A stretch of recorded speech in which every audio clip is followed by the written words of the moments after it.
జై స్వరాజ్ టీవీ యాజమాన్యానికి కాకతీయ విశ్వవిద్యాలయం పార్ట్ టైం కాంట్రాక్చువల్ అసోసియేషన్ తరపున తెలంగాణ రాష్ట్ర వ్యాప్తంగా 12 విశ్వవిద్యాలయాల్లో పనిచేస్తున్న పార్ట్ టైం మరియు కాంట్రాక్చువల్ అధ్యాపకులందరం కూడా గత 4 రోజులుగా నిరాహార దీక్ష అదేవిధంగా స్ట్రైక్ చేయడం జరుగుతుంది. తెలంగాణ ప్రభుత్వం రేవంత్ రెడ్డి గారి నాయకత్వంలో ఎన్నికలకు వచ్చినప్పుడు మా కాకతీయ విశ్వవిద్యాలయంతో పాటు 12 విశ్వవిద్యాలయాలు పనిచేస్తున్న కాంట్రాక్చువల్ మరియు పార్ట్ టైం లెక్చరర్లందరినీ రెగ్యులరైజ్ చేస్తామని, మా అందరికి కూడా మినిమం టైం స్కేల్ ఇస్తామని, మా భద్రత కల్పిస్తామని, ఉద్యోగ భద్రత కల్పిస్తామని వాగ్దానం చేసిన కాంగ్రెస్ ప్రభుత్వం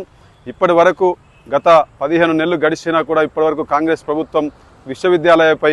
దృష్టి పెట్టకపోవడం, అదేవిధంగా ఈరోజు జరుగుతున్న 5 రోజులుగా జరుగుతున్న రాష్ట్ర వ్యాప్తంగా 12 విశ్వవిద్యాలయాల నుంచి జరుగుతున్న అనేక రకాల ధర్నా కార్యక్రమాలకు మేము పిలుపునివ్వడం జరిగింది. తక్షణమే రాష్ట్ర ప్రభుత్వం రేవంత్ రెడ్డి గారు మీరే విద్యామంత్రిగా ఉన్నారు కాబట్టి తక్షణమే 12 విశ్వవిద్యాలయాల్లో పనిచేస్తున్న పార్ట్ టైం మరియు కాంట్రాక్చువల్ అధ్యాపకుల్ని రెగ్యులరైజ్ చేయడం కోసం మీరు ఫైల్ మూవప్ చేయాలని కోరుకుంటున్నాం. అదేవిధంగా ఇన్ని సంవత్సరాలు 20 సంవత్సరాలుగా పనిచేస్తున్న కాకతీయ విశ్వవిద్యాలయంతో పాటు అన్ని విశ్వవిద్యాలయాలు పనిచేస్తున్న కాంట్రాక్చువల్ పార్ట్ టైం అధ్యాపకులందరినీ కూడా రెగ్యులరైజ్ చేయాలని కోరుకుంటూ మాకు ఉద్యోగ భద్రత కల్పించకుండా మీరు 21వ జీవో తీసుకురావడం పూర్తిగా మేము ఖండిస్తున్నాం. తక్షణమే 21 జీవోను రద్దు చేసి